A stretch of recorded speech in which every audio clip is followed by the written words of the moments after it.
Live traffic update muna tayo mga karangkada. Ang nakikita nyo sa inyong mga screens ay ang live traffic situation ngayon dyan sa may EDSA Guadalupe. Unahin natin yung mabagal ngayon ang daloy ng trapiko.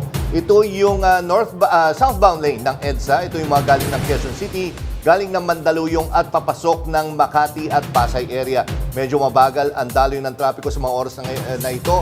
Volume din kasi yung pinakadulo ng lane na yan yung papuntang Taguig. So may pumapailalim dyan. So medyo nagkakaroon ng konting build-up. Samantala sa left side ng inyong mga screen, yung maluwag ang daloy ng trapiko ngayon, which is surprising, no? Ito yung northbound lane ng EDSA. Ito yung mga galing ng Pasay, Makati at pumapasok ng Mandaluyong papunta sa Quezon City area. May 27, 2025, Martes. Matapos ipatupad muli ang NCAP, papalitan naman ng odd-even scheme ang number coding. Mainit ang usapin sa traffic pero dito sa amin hindi natatraffic ang balita. At tuloy ang arangkada ng mga impormasyon. Kasama nyo kami sa mga kwento ng bayan at lakas ng masa. Sa ngalan ni Nina Corpus, ako si Jackie Manabat. Bawat kwento, pulso ng bayan, importante yan sa amin. Bawat issue, dadaanan natin yan. Kaagapay nyo kami sa mausaping hindi dapat palampasin. Live tayo sa Radyo 630, 92.3 FM Radio Manila at lahat ng FMR station sa buong Pilipinas. Ngayon din sa Signal TV, Channel 31. Ako si Jack Batallones. Ito ang Arangkada Balita. Sa pool sa video, motorsiklo sumalpok sa kasalubong na sasakyan. Nakainom na rider, patay ng madaganan ng poste. Odd-even scheme pairalin sa EDSA kasunod ng napipintong EDSA rebuild. Pangulong Ferdinand Marcos Jr. naghain ng panawagan sa pagpapatibay ng Code of Conduct sa South China Sea. Is what happens when you wrap tikoy in lumpia wrappers. At Lumpia Queen Abby Marquez, itinanghal na Food Creator of the Year sa Cannes. Tatlo ang patay sa magkakahiwalay na aksidente ng mga motorsiklo sa Cebu City. May umarangkadang balita si FMR News Cebu correspondent Clark Pasuit. Sa pool sa CCTV footage ang pagsalpok ng isang motorsiklo sa kasalubong nitong multicab kaninang umaga sa C. Padilla Street sa Cebu City. Dead on the spot ang rider ng motorsiklo na kinilalang si Samuel Reyes habang sugatan naman ang driver ng multicab. Sa inisyal na investigasyon ng mga polis, sinasabing mabilis ang takbo ng motorsiklo nang biglang nag-counterflow ang multicab papunta sa lane ng motorsiklo na siyang dahilan ng kanilang head-on collision. Samantala noong Sabado, dalawa naman ang patay sa banggaan ng tatlong motorsiklo sa Lapu-Lapu City. Kita sa CCTV footage ang mabagal na takbo ng dalawang motor na bigla nilang sinalpok ng isa pang motor na mabilis ang takbo. Sa lakas ng impact, dead on the spot ang driver ng motor na sumalpok. Gayong din ang driver ng motor na sinalpok habang sugatan naman ang driver ng isa pang motor. Sa inisyal na investigasyon ng pulisya, napag-alamang posibleng nakainom ang driver ng motor na mabilis ang takbo na siyang dahilan ng aksidente. Clark Pasuit, umaarangkada sa pagbabalita. Paalala sa mga karangkada nating motorista, iwasan po nating magmaneho kapag nakatayo ay nakainom dahil eto, kabi-kabilang disgrasya sa motorsiklo ang mga biktima pawang nakainom. May report si Ryan Paraboles. Dead on the spot ang isang rider ng madaganan ng poste sa San Jose del Monte, Bulacan. Base sa investigasyon, unang nabangga ng isang SUV ang poste kaya ito natumba. Sakto namang napadaan ng rider at tumama sa kanya ang poste. Napag-alaman din na ang nakabangga pala sa poste ay ang SUV na minamaneho ng tiyuhin ng biktima. Nasawi rin sa disgrasya ang isang rider na lasing matapos sumalpok sa isa pang rider sa Ormoc City, Leyte. Ang biktima galing daw sa inuman sa isang birthday party. Dahil sa kalasingan, kumabig ito sa kabilang linya hanggang sa makasalubong ang isa pang rider. Ryan Paraboles, umaarangkada sa pagbabalita. Pinagkaguluhan ng mga residente ang mga isda mula sa nahulog na fish truck sa bangin sa Zamboanga del Sur. Nahulog rin sa bangin ang isang pickup truck sa Davao City. Yan ang umarangkadang balita ni FMR News Davao correspondent Hernel Tocmo. Nahulog sa bangin ang isang fish truck matapos maaksidente Linggo ng umaga sa sitio Woodland, Barangay Begong sa bayan ng Tigbao, Zamboanga del Sur. Wasak ang ilang parte ng truck at nagtamo ng minor injuries ang pahinante nito. Nagkalat naman ang banye-banyerang isda na pinagkaguluhang kunin ng mga residente. Hinayaan na lang umano ng driver na kunin ang mga isda na ang ilan ay nabalot na ng putik. Batay sa investigasyon ng PNP, pumalya ang tie rod end ng truck kaya nagkaproblema sa manibela nito. Nalak ko no yung manibela. So wala na siya inakuan kay dili man niya makabig balik sa proper nga lane ng iyang kuan motor na diretso sa dito sa kining pangpang. Sa Davao de Oro, nahulog naman ang isang pick-up truck sa bangin sa Barangay Tuburan sa bayan ng Mawab noong Sabado ng umaga. Nagtulungan ang mga sundalo, responders, pulis at mga tao para sagipin ang mga sakay ng pick-up. Batay sa investigasyon ng mga otoridad, nawalan umano ng kontrol ang driver dahil madulas ang kalsada kaya dumiretso ito sa bangin. Nakaranas ng pag-ulan sa ilang lugar ng Davao kahapon dahil sa epekto ng Intertropical Convergence Zone o ITCZ. Ayon naman sa Municipal Disaster Risk Reduction and Management Office, nagtamo ng minor injuries ang driver at mga sakay nito. Hernel Tocmo, umarangkada sa pagbabalita. Umaabot sa 1 bilyong piso ang droga na nakumpiska ng Philippine Drug Enforcement Agency o PDEA sa Pampanga. Narito ang umarangkadang balita ni FMR News Central Luzon correspondent Gracie Rutao. Kahong-kahong droga na nakasilid sa mga golden Chinese tea bags ang tumambad sa operating unit ng PDEA Intelligence Service matapos nilang pasukin ang isang residential unit sa Barangay Pampang, Angeles City, Pampanga kahapon sa bisa ng isang search warrant. Sila actually ang pinaka-biggest suppliers ng ng MET dito ngayon sa ating bansa. This particular group na tinatrabaho po ng ating intelligence project. Yung mga previous huli din namin with this particular packaging is nanggagaling po doon sa ating Golden Triangle na production na sindikato. Humigit kumulang 155 kilograms ng methamphetamine hydrochloride o shabu ang nakumpiska at may halagang hindi bababa sa 1 billion pesos. Gayun din, nabigong maaresto ang Chinese na target ng operasyon. Posibleng may kaugnayan din umano ito sa naunang nakumpiskang 101 kilograms ng shabu sa parehong lugar nitong May 14. Nakasilid din sa Golden Chinese tea bags sa mga nasabing droga at may 680 million pesos na halaga. Yung search warrant po natin, ma'am, nag-come up po siya as part po nung yung follow-up operation po natin doon sa previous natin po na operation along Friendship Highway. During the course po ng intelligence project, ma'am, nahagip na rin po nila itong bahay na to na pinupuntahan po nung dalawang na nahuli natin din. Kaya part siya po nung nirerentahan ng grupo. Ayon sa Police Regional Office 3 ng PNP, ang operasyon ay bahagi ng mas malawak na kampanya ng gobyerno laban sa iligal na droga. Gracie Rutao, umaarangkada sa pagbabalita. Patay ang isang babaeng negosyante matapos barilin ng kanyang karelasyong pulis sa Davao City. Samantala, nakaligtas naman ang isang barangay kagawad sa tangkang pamamaril ng isang construction worker sa lungsod. Nagbabalik si Hernel Tocmo. Patay ang isang babaeng negosyante matapos barilin ng kanyang karelasyong pulis sa Barangay 13B Obrero, Davao City Linggo ng gabi. Ayon sa pulisya, 2 putok ng baril ang umalingaw-ngaw mula sa isang pick-up truck na nakaparada sa tapat ng isang restaurant. Isang lalaki ang umano'y lumabas ng sasakyan at naglakad para takasan ang krimen. Lumabas din ng sasakyan ang dugo ang biktima na si alias Diana, isang 39 na taong gulang ng negosyante upang humingi ng saklolo sa mga tao. Hindi na umabot ng buhay sa ospital ang biktima na nagtamo ng mga tama ng bala sa iba't ibang parte ng katawan. Sumuko naman sa Digo City Police Station sa Davao del Sur ang suspect na may ranggong police corporal. Ayon sa PNP, nag-away umano ang magkarelasyon at crime of passion ang itinuturong motibos sa pamamaril. Nangyari ang pamamaril ng suspect sa mismong ika-36 niyang kaarawan.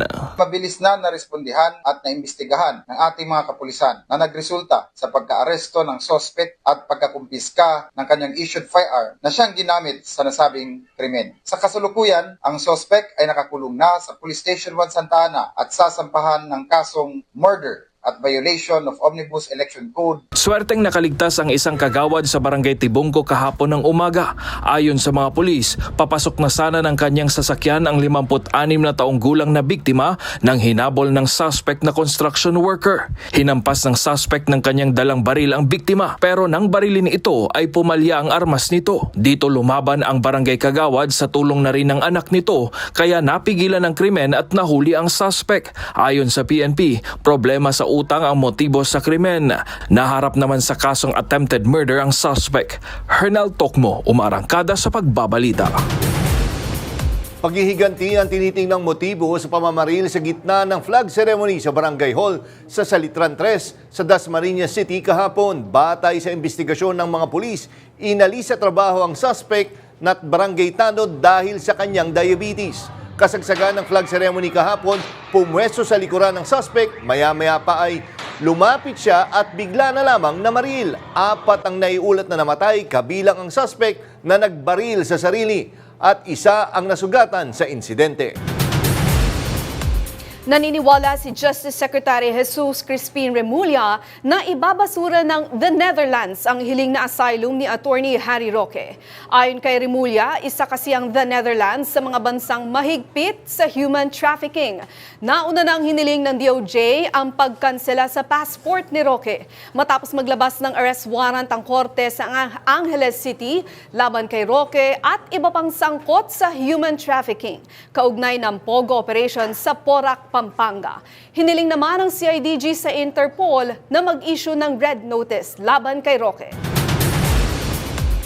Samantala, walang impormasyon si PNP Chief General Romel Francisco Marbil sa umano'y pressure ng International Criminal Court o ICC sa ilang retiradong pulis. Lumutang ang issue matapos sabihin ni Senator Ronald Bato de la Rosa na tinatakot umano ng ICC probers ang ilang retiradong pulis para idiin siya at si dating Pangulong Rodrigo Duterte sa madugong war on drugs. Ayon kay Marbil, hindi nakasapi ng ICC ang Pilipinas mula pa noong 2019. Sa halip kabilang anya ang PNP sa Philippine Center on Transnational Crime o PCTC.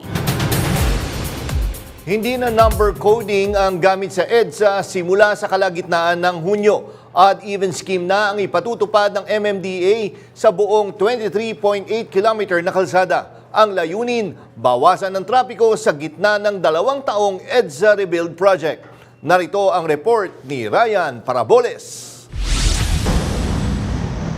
Sa halip na tradisyonal na number coding, odd-even scheme na ang ipaiiral ng Metropolitan Manila Development Authority o MMDA sa buong EDSA, 24 oras, Lunes hanggang Sabado. Ayon kay MMDA Chair Don Artes, ito ay sagot sa inaasahang matinding trapiko sa gitna ng isasagawang rehabilitasyon ng EDSA na inaasahang tatagal hanggang 2027. Bawal na rin ang provincial buses sa truck sa EDSA tuwing alas 5 ng umaga hanggang alas 10 ng gabi. At bilang kapalit, magkakaroon ng toll holiday sa segment ng Skyway Stage 3 mula Buendia sa Makati hanggang Balintawak sa Quezon City. Magdadagdag din ng bus sa EDSA busway at ng mga tren sa MRT 3 para maengganyo ang publiko na gumamit ng mass transit. Aabot sa 437,000 na sasakyan ang dumadaan sa EDSA araw-araw. Kaya target ng MMDA na maibalik ito sa kayang-kayang 250,000 lang sa pamamagitan ng odd-even. Ryan Paraboles, umaarangkada sa pagbabalita. Nakapagtala ang MMDA ng 1,112 traffic violations sa unang araw ng pagbalik ng No Contract Apprehension o NCAP nitong Lunes. Mas mababa ito kumpara sa mahigit 3,000 violations na naitala sa kaparehong petsa noong nakaraang taon, bagamat suspendido pa noon ng NCAP dahil sa temporary restraining order ng Korte Suprema. Kabilang sa karaniwang paglabag na nasagap ng mga CCTV ay ang paglabag sa mga traffic sign at iligal na paggamit ng EDSA busway. Hati naman ang pananaw ng ilan nating mga kababayan sa ipatutupad pa lang na odd-even scheme ng MMDA. Pakinggan natin ang kanilang opinyon.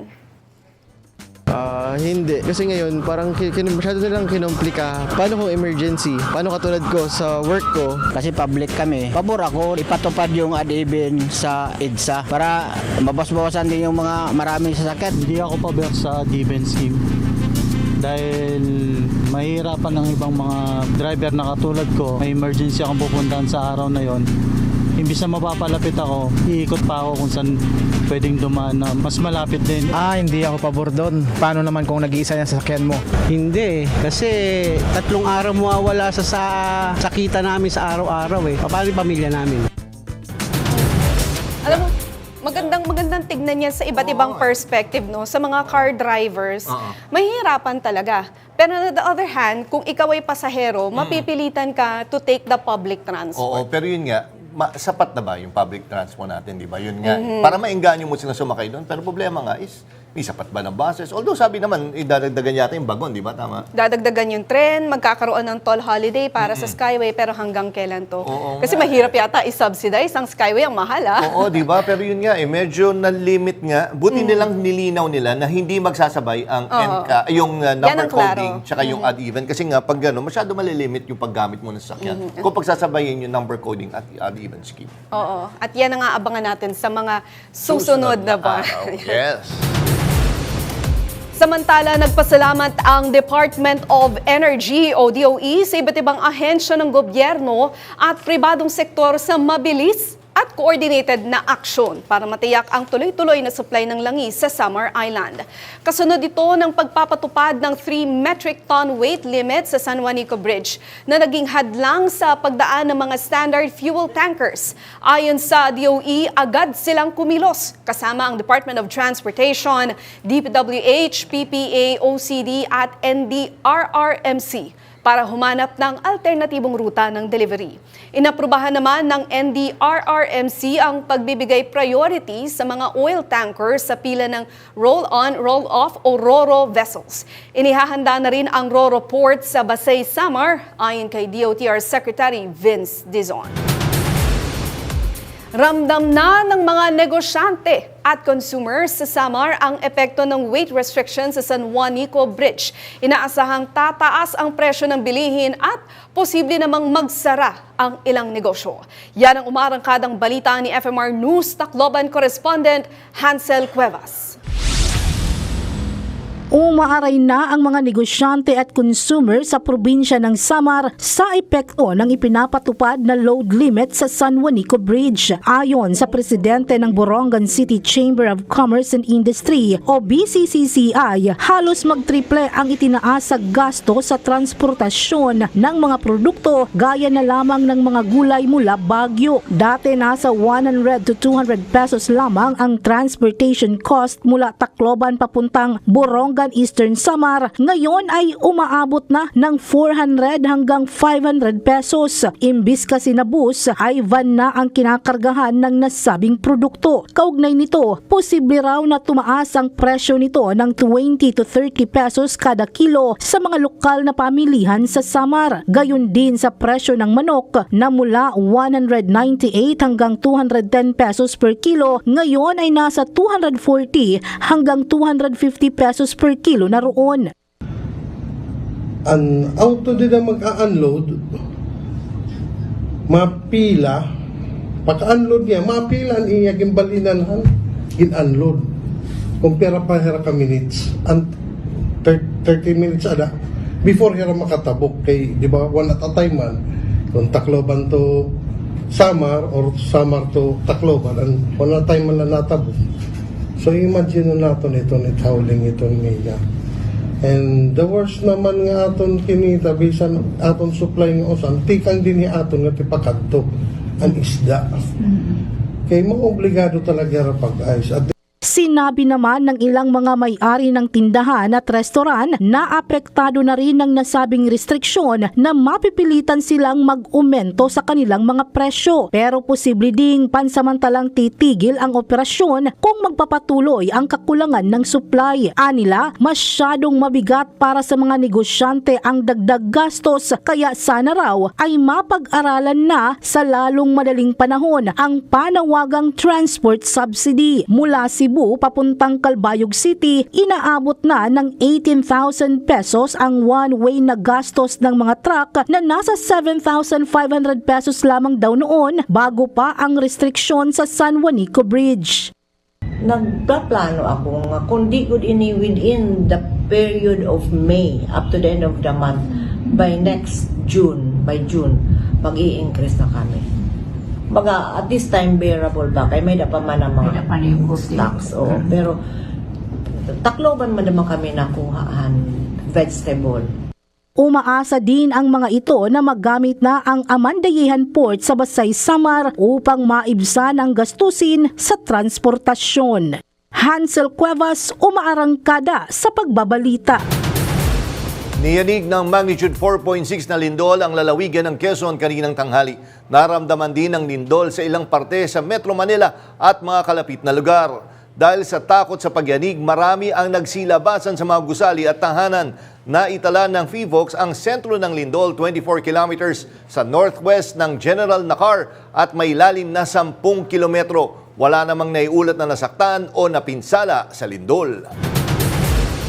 Samantala, lumalakas ang suporta kay Speaker Ferdinand Martin Romualdez sa Kamara. Ayon kay Deputy Speaker J.J. Suarez, umabot na sa 285 na kongresista ang formal na nagpahayag ng suporta para manatili si Romualdez bilang leader ng mababang kupulungan sa 20th Congress. Tinawag ito ni Suarez na pinakamatibay na supermajority sa nakaraang mga dekada. Batay sa tiwala, performance at matatag na liderato, binigyan din niya ang tugon na ito sa panawagan ni Pangulong Marcos na magkaisa para sa reforma at progreso ng bansa. Sa ilalim ni Romualdez, mahigit 230 na batas na ang naipasa.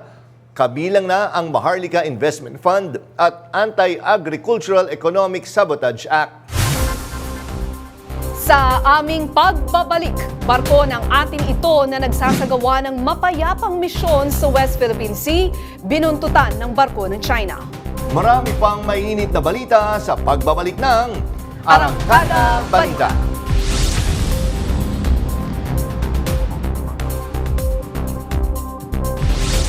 Binuntutan ng barko ng China Coast Guard ang barko ng atin ito civilian mission na naglayag sa West Philippine Sea. Nangyari ito sa layong 45 nautical miles mula sa El Nido, Palawan. Kaugnay nito, nagkaroon ng palitan ng radio challenges ang China at Pilipinas. Kapwa nila ipinahayag ang paninindigan habang isinasagawa ng atin ito ang mapayapang misyon sa West Philippine Sea. Sa harap ng lumalalang tensyon sa global trade, nagsanib puwersa ang mga leader ng Southeast Asia, China at Gulf States para palakasin ang ekonomiyang rehiyon. Sa kauna-unahang ASEAN-China GCC Summit sa Kuala Lumpur, binigyang diin ni Malaysian Prime Minister Anwar Ibrahim ang reshaping of partnerships para makasabay sa bagong multipolar world. Narito ang report ni Cherubim Ganaden. Kasabay ng pagbagsak ng global trade norms matapos ang bagong US tariffs, binubuo ngayon ng ASEAN ng alternatibong ruta para hindi maipit sa alitan ng Amerika at China. Kasama sa talakayan ang mga hakbang para sa supply chain resilience, trade diversification at pagpapalalim ng economic cooperation. Naging simbolo rin ang pagdalo ni Chinese Premier Li Qiang, isang kalkuladong hakbang para palakasin ang imahe ng Beijing bilang matatag na partner ng ASEAN. Sa draft statement na nakuha ng AFP, ilalahad ng ASEAN ang kanilang deep concern sa unilateral tariffs ng US, bagamat hindi pa rin ito maglalatag ng retaliatory moves. Samantala, pinangunahan ni Pangulong Ferdinand Marcos Jr. ang panawagan para sa legally binding code of conduct sa South China Sea, isang patuloy na batikos sa agresyon ng China. Habang nakatutok ang karamihan sa ekonomiya, hindi rin maikakaila ang panggigipit ng China sa karagatang pagmamayari ng Pilipinas. Cherubim Ganaden, umaarangkada sa pagbabalita. Tiwala si Pangulong Ferdinand Marcos Jr. na maisa sa pinal ang Code of Conduct o COC sa South China Sea. Inihain ng Pangulo ang panawagan para sa Code of Conduct sa ASEAN Summit para maiwasan ang tensyon sa mga pinag-aagawang teritoryo. Narito ang ulat ni Angela Babad. It's a great honor and pleasure that I welcome you to the 16th BIMP-IAGA Summit. Sa kanyang talumpati sa pagbubukas ng ASEAN Summit sa Malaysia, binigyang diin ni Pangulong Bongbong Marcos ang kahalagahan ng agarang pagpapatibay ng Code of Conduct sa South China Sea. The first order of business is the agenda which I know has been circulated. Layo nito na maiwasan ang paglala ng sigalot at matiyak ang kapayapaan at kaligtasan sa karagatan. Sinabi ng Pangulo na target ng Pilipinas na malagdaan ang kasunduang ito bago ang taong 2026. Ito ay para mapangalagaan ang karapatang pandagat, mapanatili ang katatagan at maiwasan ang mga maling kalkulasyon sa dagat. Binanggit din ng Pangulo ang mga geopolitical tensions tulad ng alitan sa teritoryo sa West Philippine Sea na maaari aniyang makaapekto sa ekonomiya, seguridad at katatagan ng rehiyon. Nanawagan ng Pangulo sa mga kasaping bansa ng ASEAN na palilimin pa ang kooperasyon sa rehiyon para mapaghandaan ang mga hamon sa hinaharap. Since 2017, our cooperation has deepened. Our partnerships have delivered tangible benefits for our peoples. I am confident that through our cooperation, we will continue to transform these aspirations that we have held into lasting impact for our peoples. Ayon sa Pangulo, sa pamamagitan ng pagtutulungan, pagpapatatag ng ating mga institusyon at pagpapalakas ng katatagan ng ating mamamayan, maaaring gawing mga oportunidad ang mga hamon para sa sama-samang pag-unlad at katatagan. Angela Babad, umaarangkada sa pagbabalita.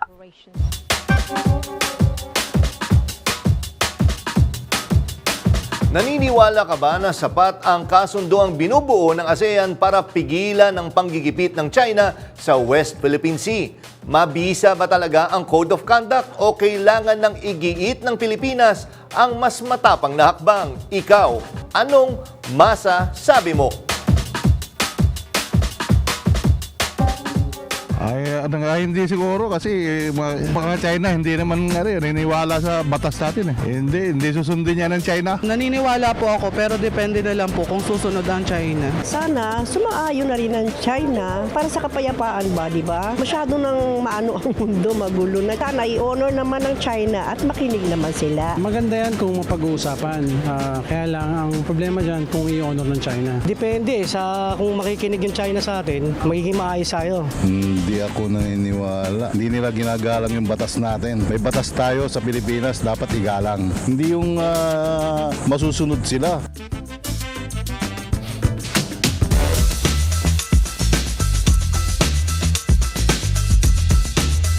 Sa gitna ng sigalot sa West Philippine Sea, muling umigting ang panawagan ni Pangulong Bongbong Marcos sa mga kapitbahay sa ASEAN. Magkaroon na tayo ng legally binding Code of Conduct. Pero ang tanong, kung ayaw sumunod ng ang China, may ngipin ba talaga ang kasunduang ito? At para ipaliwanag ito sa pinakasimple at praktikal na paraan, kasama natin ngayon sa studio si Dr. Sherwin Ona, Associate Professor ng Department of Political Science and Development ng De La Salle University. Magandang hapon po, Prof. Sherwin. Magandang hapon, Jack at Jackie. Maraming salamat. Salamat, sir, sa pagpasyal po dito sa studio namin. Balikan natin yung sinabi kanina, partner, nung mga in-interview kanina para sa masasabi. Mukhang may konsensus sila. Hindi makikinig ang China. So, nabanggit din ni President Bongbong Marcos na dapat paigtingin na legally binding yung Code of Conduct. Sa tingin niyo, anong mangyayari? Mapapasunod ba natin ang China kung may Code of Conduct? Alam niyo, dapat maintindihan ng mga kababayan natin na maski may pagkamakulit o may pagkapasaway itong China, yung paniniwala natin doon sa tinatawag na rule of law. Kasi importante yan, lalong-lalo na sa mga bansang katulad natin na medyo maliit ang ating ekonomiya, medyo maliit tayo in size, at nasa isang asosasyon tayo ng mga bansa na naniniwala dito sa ganitong klaseng norm. And maski hindi naniniwala yung mga tao natin, mahalaga na itulak to ng ating pamahalaan, ng ating presidente, kasi part ito ng ating diplomatic strategy. Hindi lamang yung pagpapalakas ng ating militar, but also diplomacy, no? Kasi nga naniniwala tayo sa mapayapang paraan, ano? Para ma-resolve ang sigalot. Pero Prof, ganito nga, yung sa observation nga, itong mga asaya na to, hindi naman lahat ay dumarating doon. Kumbaga maraming absent lagi. Sabi nga parang group project lang daw. Pero yun nga, paano natin makita na seryoso sila para sa code of conduct na ito? Una-una, kailangan natin ipakita na seryoso tayo. No? And isa sa malakas sa tinig ang Pilipinas sa ASEAN. No? Ngayon, of course, hindi mo maalis ang mga bansang ito na meron silang sariling mga interes. No? Alam naman natin na marami sa mga bansang ito na tumututol sa isang binding na kasunduan ay nasa orbit talaga ng China, no? Kasi nga recipient sila ng malalaking mga economic investments, yung tinatawag na Belt and Road Initiative, no? But sa ating banda, sa ating own position, no? Hindi dapat humina yung posisyon natin, no? Kailangan maging consistent tayo at kailangan ipaalam natin sa buong mundo na naniniwala talaga tayo dito sa Code of Conduct na to dahil rule of law ang ating basis. Ito nga po nabanggit nyo, may arbitral ruling na 2016. Tapos magkakaroon pa ng Code of Conduct para sa mga manonood natin ngayon. No? Ano yung magandang analogy? Bakit kailangan pa natin ng Code of Conduct kung meron naman na tayong arbitral ruling ng 2016? Yung arbitral ruling kasi, Jackie, yan yung mga maritime entitlements natin. No? So, sinet dyan na meron tayong exclusive economic zone at saka ano yung limit ng ating mga territorial maritime boundaries. Ano? Ngayon, itong Code of Conduct kasi, ito yung tinatawag na parang guide sa tamang asal. No? Yung kung ikaw ay papasok sa mga maritime territories na to at alam mo naman na contested, ano ang tamang asal? Tamang asal ba yung mambobomba ka ng mga research ships, no? O babanggain mo yung mga maliliit na bangka or maliliit na mga barko ng mga kapwang Coast Guard mo, no? So ito ang i-govern nitong mga Code of Conduct na ito. Pero yun nga, paano siya hindi tayo malalagay sa agrabyado kung baga masusunod pa rin yung arbitral ruling natin? Paano yung pagbalangkas mo niya? Yun nga no? Isa kasi sa mga inaano ng China na dapat ang Code of Conduct ay hindi nasakupin yung kanilang mga teritoryo na kine-claim nila, no? Yung mga nasa labas na ng kanilang mga claims. No? Pero tayo, dapat tayo or maninindigan tayo na ang basis ng Code of Conduct will be the 2016 arbitral ruling. Ano? Kasi nga, nandun yung rule of law, no?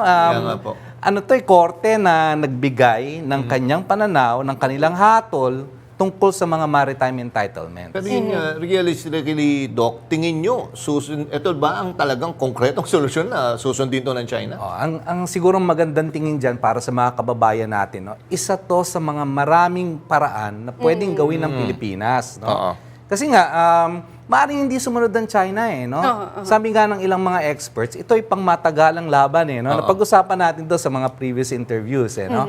Na wag natin tingnan to na magbabago ang asal ng China in the next few weeks or in the next few years ano? Dahil nga pinapakita natin na naninindigan tayo, malakas ang paninindigan natin, malakas ang paniniwala natin at nananalig tayo sa international law. No, ito nga Prof, no, itong nakikita natin sa LED display natin ngayon, ang lapit ng barko ng China, actually nakasama ako sa mission dyan, nakakatakot siya. Pero kung magkakaroon ba ng COC, kung sakali lang na ma-adopt yung COC, ano yung nakikita yung potential enforcement challenges pa natin? Sakaling i-disregard ulit ng China itong COC.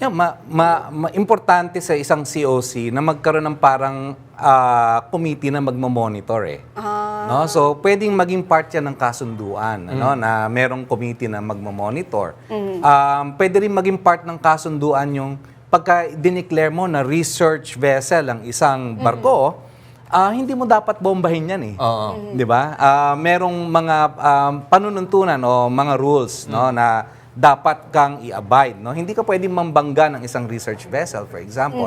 Part din ng Code of Conduct yung pagtatayo ng mga military installations. No? Nakita naman natin no, na ang China walang humpayan sa pagtatayo ng mga military installations dyan. No? Pwede maging part yan ng Code of Conduct na tigilan muna ang pagtatayo ng mga military installations para ma-de-escalate ang tension sa lugar na ito. Pero yun nga, paano yung mga structures na existing na, realistic mo, hindi mahirap nag-gibayin yun sa itsura pa lang Tama ka dyan, Jack. Ano? So, ito na yung sinasabi ko pang matagalan na tingin. Intergenerational ito na pagdating ng panahon, we are hoping that people will come to their senses and try to recognize that all of these are not productive, no, and not promoting peace and stability in the region. Yun siguro yung pangmatagalang laban din ng Pilipinas na naniniwala nga siya na tama yung kanyang posisyon. Pero yun nga, ngayon medyo meron pa yung atin ito na ano. Anong basa nyo sa mga ganun? Kasi marami nagsasabi pag tumingin ka social media, ay, nagpo-provoke ang Pinoy eh. O kaya lagi, lagi na lang tayong pumupunta dyan. Are we just provoking o kailangan ba mas matapang na ang Pilipinas when it comes to these missions? Hindi ako naniniwala, Jackie, na provoking yan. Una-una, karapatan natin yan. Yes. Pangalawa, pinapakita din yung participation ng ating mga mamamayan eh, no? Kasi kung nakikita lang ay puro armed forces or Philippine Coast Guard, nakikita lang na uniform service ang nandyan, ano? Pero kung pinapakita natin na may say yung ating mga mamamayan, at maintindihan din ng karamihan ng ating mga mamamayan na ito ay hindi lamang laban ng teritoryo, kundi ito ay laban ng existential, no? Existential ang epekto nito sa atin. May epekto ito sa pagkain natin. May epekto ito sa kuryente, presyo ng kuryente, aside from the sovereignty issue. Ayun nga yung susunod kong itatanong, no? Para mas maintindihan ng publiko, ano ba yung magiging epekto nito kung magpapatuloy yung ganitong nangyayari, ganitong binubuli tayo sa sarili nating dagat? Yeah, alam naman natin yung Malampaya gas fields natin ay kumbaga mauubos na siya by 2028 to 2030, no? So kailangan nating makuha yung ibang mga resources diyan, no, dun sa Recto Bank for example, no, na kailangan natin makuha. No, pangalawa yung ang mga mangingisda natin ay nagre-report ng pag-decrease ng kanilang mga catch, no, ng mga fisheries, no. So kung hindi natin 'to ma-address, ano, maapektuhan talaga yung kabuhayan ng ating mga mamamayan. Tataas ang presyo ng kuryente dahil 20% ng energy requirements natin ay kinukuha natin sa Malampaya. Kung hindi natin mapapalitan 'yon, tataas ang presyo ng kuryente. Okay.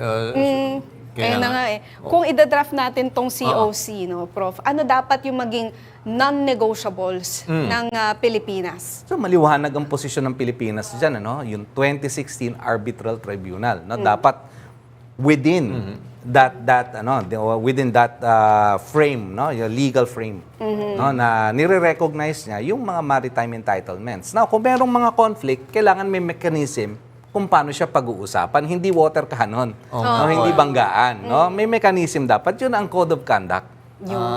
So yun po, again, ako, sayang, dapat isang buong show para kay, kay Prof. Prof, again, maraming salamat sa pagpasyal po dito sa Arangkada. Hopefully, pag na-invite namin kayo, ay makabalik po ulit kayo dito sa studio namin. Again, maraming salamat. Legally binding? Yes. Legally binding. Hanggang po, pumayag po kayo. Again, maraming salamat po, Dr. Sherwin Oana, sa inyong paliwanag, yung very malinaw, para at least yung mga nanonood ay maintindihan nila. Ano ba talaga itong pinag-aawayan natin sa West Philippines? Maraming salamat, sir. Mabuhay po kayo. Salamat din po. Sige po. Lumisan na ang isa sa haligi ng orihinal na Filipino music. Pumanaw na si Freddy Aguilar ngayong araw sa edad na 72. Ayon sa ulat, binawian siya ng buhay sa Philippine Heart Center. Si Aguilar ay kinilala sa kanyang makabayan at makabuluhang mga awit, kabilang ang Walang Kamatayang Anak na nagpakilala sa OPM sa buong mundo. Ang kanyang musika ay mananatiling buhay sa puso ng mga Pilipino. Ang aming taimtim na pakikiramay sa kanyang pamilya at mga mahal sa buhay. Sa gitna ng pagluluksa sa pagpanaw ng OPM icon na si Freddy Aguilar, isa sa mga nakasama niya sa industriya ang nagbalik tanaw. Si Senator Tito Soto na siyang producer ng iconic song na Anak. Magandang gabi po, Tito Sen. Welcome back po sa Arangkada Balita. Jack Batallones po at Jackie Manabat. Yes, salamat Jack at salamat Jackie.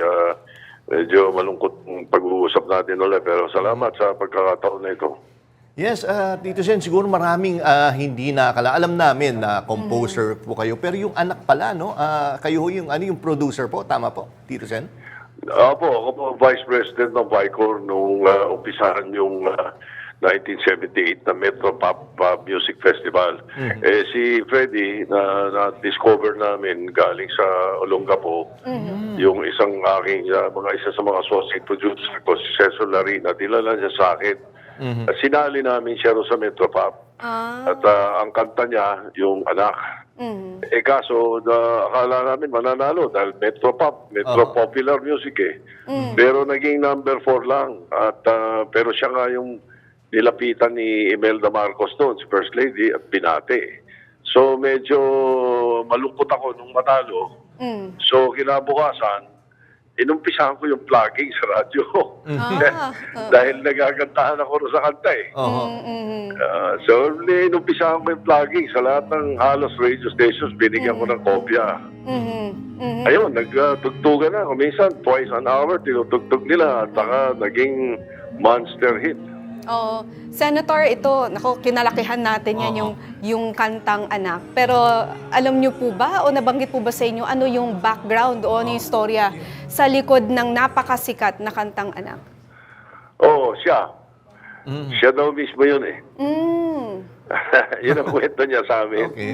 Sa matter of fact, kinikwento niya na siyempre, nung bata-bata siya, medyo matigas ang ulo, alam mo na, yung medyo hawig doon sa laman ng kanta niya. At naging malapit naman sa mga magulang, pagkaraan ng katigasan ng ulo. At naging successful siya. Sunod-sunod yung mga ginawa niya, puro ganun eh, makadamdamin, yung mga pulag, yung mga, ano ba to, mga pulubi, yung mga ganun kanta niya. Senator, anong pagkakilala nyo, paano nyo ilalarawan si Ka Freddy po bilang artist at bilang kaibigan po? Ano yun, comedian din yun. Alam mo ba na ang umpisa noon, ang barkada noon, kami tatlo. Si Vic, si Joey, ako. Tito Vic and Joey, boy yun eh. Kaya, sabihin, barkada namin, may standby din sa akin sa studio yun, at saka sa opisina ko sa Bicor noong 1978. Kaya nung nakikita niya na merong mga gumagawa ng anak na iba, parang hindi niya nagustuhan. Kasama sa amin siya nung ginawa namin, biruin namin yun, ginawa namin Anak ng Kwan. Remember that Tito Vic and Joey na joke about anak. Ang hindi nila alam, kasama si Freddy paggawa ng letra nun. Okay, yung parang parody po. Yung po ba yun? Yung kanta na... masayahin yung masayahin niyo si Freddy, masaya, tsaka siya, very down to earth. Talagang napakahusay. Magaling ang tenga, magaling mag-gitara. Napakahusay na composer talaga nun. Para po sa aming mga kabataan. Salamat, sinama mo ako sa kabataan. Para po sa aming kabataan. Hindi po pinanganak nun. Ano po yung tingin nyo yung contribution niya o yung magiging iiwanan niyang legacy sa hanay ng OPM para sa aming mga kabataan? Isa siya sa mga nagpatingkad sa OPM. Kasi noong mga panahon na yun, bago ko nirelease yung Anak at bago ni Rami ni-record, ang kasikatan nun si Rico Puno. Rico Puno, Anthony Castelo, tapos Sharon Cuneta. Yun yung mga, nag-umpisa na. Saka galing kami doon sa Cinderella, saka hotdog eh. Ang tingin ko, yung hotdog kasi ang original na nagpakilala nung parang OPM eh. So, pag tinapatan namin na Cinderella yon, pagkatapos, ito na yung mga artist. Pero nung lumabas si Freddy, iba eh. Gumawa nga ako ng label para sa kanya eh. Kasi ang label ni Rico, label ni Anthony Castelo, Lila Sharon, ang pangalan Sunshine Records. Nung si Freddy na, Sunshine yung una niya, yung Anak. Pero nung nakita ko na big hit ang album niya at madaling ibenta yung kanta niya, gumawa kami ng separate label, ng title, Ugat. Ugat? Ugat ang label ni Freddy Aguilar. Bakit po Ugat? Siguro root. Yung roots niya. Gusto niya rin yun eh. So yun ang napag-isipan namin. Lahat ng album niya pagkatapos noon, Ugat. Except nung umalis na ako ng Bicor, umalis na rin siya eh. Nag-solo na siya na production. Okay. Tito Sen, tingin nyo may nakikita ba kayong pwedeng sumunod sa yapak ni Ka Freddy? Ay, wala. Walang, Freddy Aguilar is Freddy Aguilar. Walang kasunod sa tapak nun. Merong mga sumikat na kasabay niya, na may pinromote din namin. Sila Lolita Carbon, yung Asin. Saka yung Verde and Clarino. Pero iba pa rin yun. Iba si Freddy. May magic eh. May magic, pati yung sombrero niya, pati yung, yung acting niya. Iba eh. Tsaka yun nga, Tito Sen, siguro yun ang panghuli na lang, no? Kaya siguro mahirap din sundan yung yapak ni Ka Freddy. Iba na rin kasi yung mga letra, yung mga lyrics sa kanta eh. Oo. Dati talaga, makaka-relate ka. Istorya. Ngayon, ibang klase na eh, no? Ano masabi mo, Tito Sen Yes, po? very meaningful ang mga laman ng letra niya at saka yung kanyang yung melody na ginagamit. Parang medyo sa mga panahon niyon, medyo kailangan pa ng konting pagtsatsaga siguro ng mga composer dahil medyo mababaw eh. Malalim ang mga pinaghuhugutan ni Freddy Aguilar eh. So Freddy Aguilar will always be Freddy Aguilar, and I said earlier, he will now be performing for a far greater audience than us. Oo. Freddy Aguilar will always be Freddy Aguilar. At Tama. mukhang mahirap talagang tapatan ng isang Freddy Aguilar. Maraming salamat po, Senator Opo. Tito Soto, sa inyong oras. Wala pong anuman. By the way, isang record lang para lang alam din ng mga kabataan Sige niyo. ho, Si sige ho. Freddy Aguilar, na yung kanta niyang ang kaisa-isang Filipino composer at kanta na ginawa ng mahigit 30 languages worldwide. Wow. Definitely, hindi na masusundan siguro yung ganong klase Wala na, hindi na Mahirap, masusundan. Kaya yun. mahirap talaga sundan po, no, Tito Sen? Oo, hindi na masusundan yun. Okay, maraming Thank you very much. Maraming salamat po, mabuhay po kayo, Tito Jackie, Sen. thank you. Sige, thank you po. Thank you. Salamat po. Sa aming pagbabalik, celebrity couple na sina Julia Barreto at Gerald Anderson, hiwalay na nga ba? Marami pang maiinit na balita sa pagbabalik na Arangkada Balita. Nang silang kasama. Yun ang nagustuhan ko siya yung mga kanta niya. Dahil maganda siyang boses. Kanyang pagpanaw, buhay pa rin siya sa aming mga isipan. Yung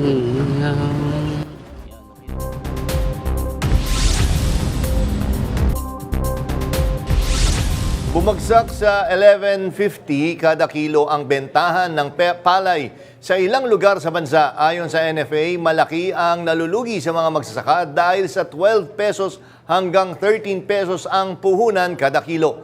Binabarat umano ang mga trader ng palay sa mga lugar na hindi naabot ng NFA. Napipilitan ng mga magsasaka dahil sa utang sa trader at gamit nila sa abono at gastusin. Nakabili na ang NFA ng 4.6 milyong sako ng palay ngayong taon, lampas sa target na 3.6 milyon. Pero 5% lang ng kabuuang produksyon ang kaya nilang bilhin. Plano ng NFA na magtayo ng dryers, milling facilities at mobile drying stations para maprotektahan ang presyo ng palay. Habang nagpapatuloy ang laban ng administrasyon para sa food security, isa sa mga tinututungan ngayon ni Speaker Martin Romualdez at ng Department of Agriculture ay ang pagpapalakas ng irrigation system sa buong bansa. Kasama natin si National Irrigation Administration Administrator Eddie Guillen para pag-usapan kung paano makatutulong ang mga bagong proyekto sa pagtaas ng production ng bigas at pagbaba ng gasto sa pagsasaka. Magandang gabi po, Admin Guillen, Jackie Manabat at Jack Batallones po. Hello po, magandang gabi. Magandang gabi po. Opo, Admin Guillen, unang-una maraming projects po na para sa irrigation kayo nila. Medyo nabitin lang ako nung huli tayong nagkausap po. Hindi nyo na-discuss masyado yung solar-powered tsaka yung AI kumbaga powered ng AI, yung mga irrigation systems po. Yes, itong mga solar-powered irrigation projects po natin ay intended po ito doon sa mga systems na hindi nakasama sa National Irrigation Master Plan ng India. So, kasi very important po ito kasi ang target beneficiaries natin dito ay yung mga nandoon po sa ating mga yung medyo upland communities na po yung ating mga target beneficiaries dito. At ang kagandahan po ng project, sandali lang namin itong itinatayo. In a matter of 3 to 4 months, tapos po yung project. Madali pong mapakinabangan ng ating mga beneficiaries po. Admin, ang tanong ko dito kasi ang laging reklamo ng mga magsasaka natin, no? Mahal yung diesel, yung mga ginagamit nila para sa patubig at kung ano pa man, ito po bang bagong proyekto nyo ay mapapababa ang kanilang tinatawag na farm inputs, yung ginagamit nila sa pagsasaka? Actually, nung nakakausap ko ang mga farmers natin, ang average po na gastos nila per hectare sa diesel pa lang, nasa 80,000 pesos, ano po? Pero ito po ngayon, wala, libre talaga, no? At ang maganda po rito, kung kailan tag-araw, talagang summer, mas malakas pa yung production nito ng pag-pump niya ng tubig kasi solar-powered irrigation. So, kapag nakapag-pump kasi ang farmers natin pagka summer, mas mataas po yung yield ng kanilang mga produkto. Kaya malaking tulong po sa kanila, no? At tuwang-tuwa yung mga farmers, kitang-kita mo sa mata nila yung tuwang natutuwa ka po si speaker nung napupunta sa mga inauguration natin dahil na yung mga farmers dun, mangiyak-iyak na nagpapasalamat sa kanila, no? Dahil doon sa malaking tulong sa kanila. Sir Gillian, ganito, anong pinagkaiba netong solar-powered AI-powered na irrigation system doon sa traditional natin? Malaki ho ba talaga ang pinagkaiba nito? Una po yung tinatawag na watt peak. Yung initial po kasi na design, ito in-improve po namin, ano? Yung initial po na design kasi is 120% watt peak. Ibig sabihin po nun, ang may lalagay mo na makina, yung pump, yung submersible pump, ay nasa 7.5 horsepower lang. Unlike po yung ginagamit natin ngayon, nasa 15 horsepower, no? So, mas malakas po yung patubig. At isa pa po, ito ginamitan natin ng georesistivity test. So, nakita na, yung gamit natin, nakita niya kung saan talaga magandang ilagay yung mag-drill. Makikita namin kung saan yung magandang paglalagyan, para marami pong tubig na makukuha yung groundwater na sinasabi. At ito po ay monitor namin sa central office, may AI, artificial intelligence po siya. So masasabi namin sa farmer kung ano yung dapat na variety na dapat niyang itanim. Makikita namin yung soil health, yung plant health mismo, kasi monitored siya through satellite eh. At alam namin kagad kung hindi gumagana o hindi. Padala kami ng team natin para titingin kagad. Pero sir, ang makikinabang nito definitely dapat lahat, whether maliit na magsasaka, pati malalaking producers po. Tama po. Ito po yung mas na yung maliliit na magsasaka, sir. Kasi yung malalaki pong sakahan, dito naman po pumapasok yung mga high dams natin. Po? Dahil ang NIA naman, sabay-sabay naman po ito. Meron tayong short-term project, medium-term, at long-term. At ito po yung mga pang short-term natin. Talagang, ang target po natin dito ay yung mas maliliit natin magsasaka at yung mga hindi hagip ng aming National Irrigation Master Plan. With this technology and yung short-term at long-term plans na nabanggit nyo, Admin, posible na ba na mas mapababa pa natin ang presyo ng bigas sa merkado? Yeah, for sure. Kasi, low supply and demand lang naman po yan eh. At saka, kung napansin po ninyo, itong mga system na ito, nilalagay po namin siya sa mga dulo po, sa mga sinasama namin sa mga national irrigation systems natin. Dahil magagamit po namin yung data na nagagather po ng AI para i-apply sa ating mga national systems. At hindi lang yan. Ang maganda pa pong ibibigay sa atin ito, yung mga high-value crops. May swak na swak to dito sa ating mga solar-powered irrigation system na ito kasi meron po siyang fertigation and drip irrigation component. Kaya sige sir, maraming salamat po sa binigay niyong pagpapaunlak po sa invitation po ng Arangkada Balita. Again, maraming salamat po sa oras niyo. NIA Administrator Engineer Eddie Gillian. Mabuhay kayo, sir. Thank you po.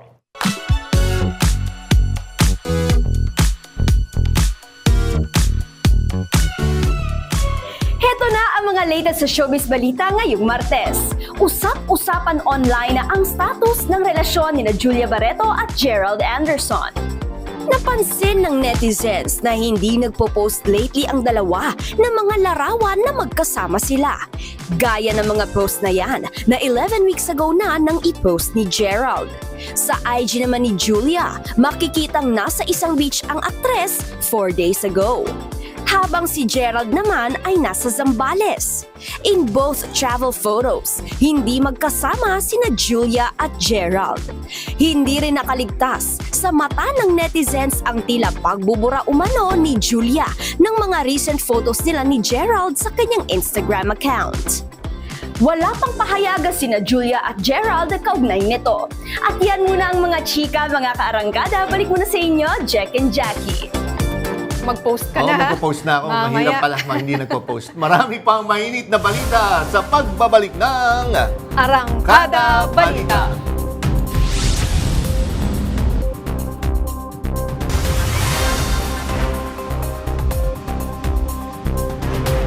Nahulog ang kisame ng isang sinihan sa Argentina habang nanonood ng horror film na Final Destination. Napagsakan ng isang babae. Sugatan siya at agad dinala sa ospital. Wala pang pahayag dyan ang pamunuan ng sinihan. Ayon sa mga ulat, posibleng dahil sa matinding ulan kung bakit nahulog ang kisame. Uy, Pilipinas, nagwagi na naman sa global stage. Kinilala si Lumpia Queen Abby Marquez bilang Best Blogger sa World Influencers and Bloggers Awards 2025 sa Cannes, France. Sa kanyang Facebook post, ibinahagi ni Abby ang kanyang tagumpay bilang Food Creator of the Year. Isang parangal na inalay niya sa lahat ng nagmamahal sa Filipino food. Anya, ito ang kauna-unahang pagkakataong makapunta siya sa Europe at hindi pa rin siya makapaniwalang nakakuha siya ng global recognition para sa kanyang ginagawa para sa lumpia. Wow, sakto. Influencer ka na naman, di ba? Ang sarap ng lumpia. Grabe. Congratulations, Abby. Congratulations, Lumpia Queen. Yes, Pinoy Pride. Yes. At yan ang mga balitang umarangkada ngayong araw sa pangalan ni Nina Corpus. Ako si Jackie Manabat. At ako naman po si Jack Batallones para hindi mahuli sa usapan, kapit lang hanggang sa susunod na Arangkada Balita.